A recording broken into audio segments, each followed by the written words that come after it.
What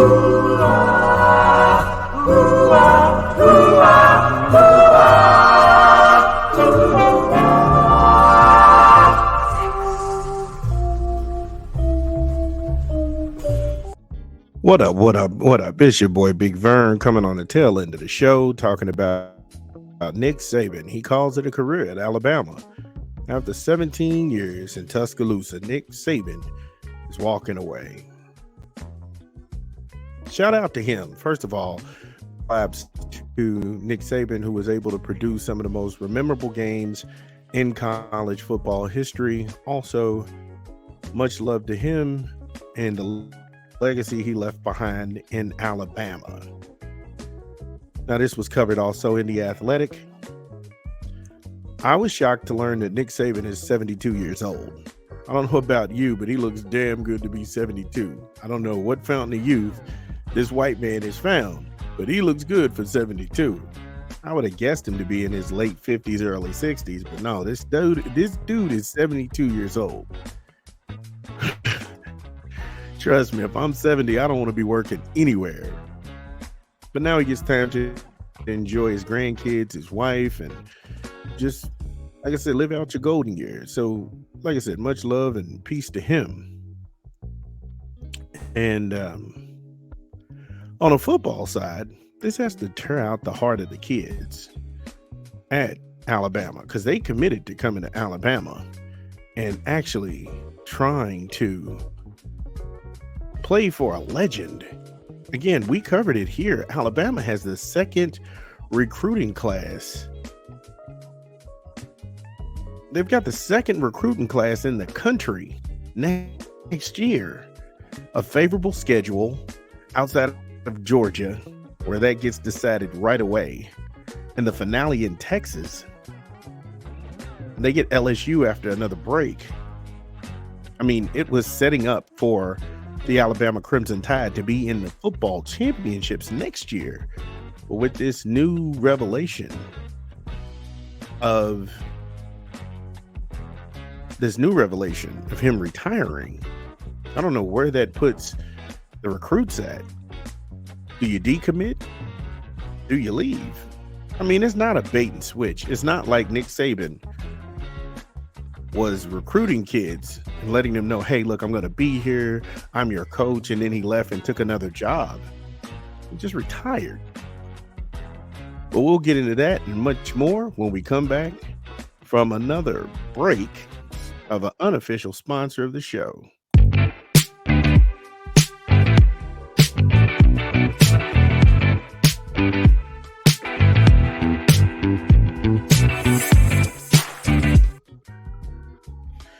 VT Insurance Solutions. If you're in the southern Indiana, Kentucky area, you need quotes on your home, your auto, and your life insurance.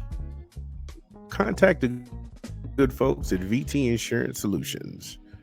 Visit them on the app or in person. Better choices, better rates, excellent service.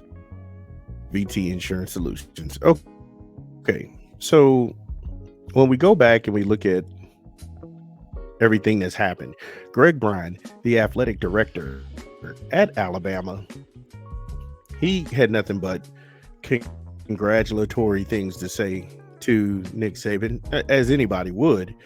And then he spins the motions. Hey, we got to look for another coach. And then he said something I thought was interesting. He said, well, we've got to look for another coach, and I've done it before. And he's hired Dan Mullen at Mississippi State, and he's also hired Rich Rodriguez in Arizona. Yeah, Rich Rodriguez, who was in Michigan, who got ran out of town because he lost to Appalachia State. Another low moment in Michigan history. I can say that because I'm a Big Ten guy. But the local news, the Tuscaloosa Times, they had pushed out a list of 5 possible people to take Nick Saban's job. And Dan Lanning in Oregon, his name has been floated around. I don't know why they would want Dan Lanning, because he is an Oregon guy. He's a Pac-12 guy through and through. This Oregon is his dream job. He's not leaving Oregon to go to Alabama.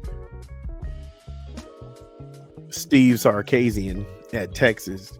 I don't think Steve Sarkisian would come back to Tuscaloosa. And I said back because he was the offensive coordinator at one time and he was on that staff. He just got the Texas job. He just played in the college football championship. I don't think he's ready to go jump ship after having a good season to come coach Alabama. Mike Norvell out of Florida State. Now, granted, I have been pretty harsh on Mike Norvell for the spectacle that he created, and he calls himself headed to play Georgia in the what bowl game, whatever bowl game they were a part of. But Mike Norvell, I don't think Mike Norvell would take the job. He may, but I don't think that he would. I don't think he would want to. Because Mike Norvell strikes me as a guy who's trying to make the world and the media, the sports media, eat their words. And so Mike being at Alabama isn't going to do anything. He would go from being the outsider protesting the media to overnight being a media darling. And then Dabo Swinney. Now, Dabo Swinney may leave Clemson, because he's always wanted to be in the SEC, and I think that I think at Auburn was his alma mater. But again, that's another. If he can't get the Auburn job, he'll take the Alabama job. So he may be the one of the five that jump ship. But again, the SEC isn't like anything else. The SEC is. It's a college football conference with pro implications. So you just can't have a season in Clemson where you're good and then you win a meaningless bowl game and you come back and you get new recruits. And if the conference is down, you're still, because your ace is you're guaranteed a spot in the college football championship. And you won a couple of national championships yourself. I'm not going to take that away from you. But with the additions in the SEC of Texas and Oklahoma, and then the schedule Alabama has in 2024, where you're going to play Georgia right off top. Then you're going to play LSU coming back from a break. And then you have the Texas kids on that season finale. And then, God bless you, you got to play the SEC championship game. So that may be a little too much too early for Dabo to swallow. Plus, you don't know who's going to decommit. I mean, you got kids signed, but I'm sure kids are now looking at the fine print like, hey, look, I came to play for Saban. I came to get my shot at going pro. I don't know who they're going to hire to keep me here. Just a lot of questions unanswered. Well, that's the show. I love everybody. Make sure you like and subscribe to these videos. Having a lot of fun. Reporting a lot of news. What's wacky, what's real, and what's worth talking about. As always, like, share, and subscribe. This is Big Vern, and I'm out.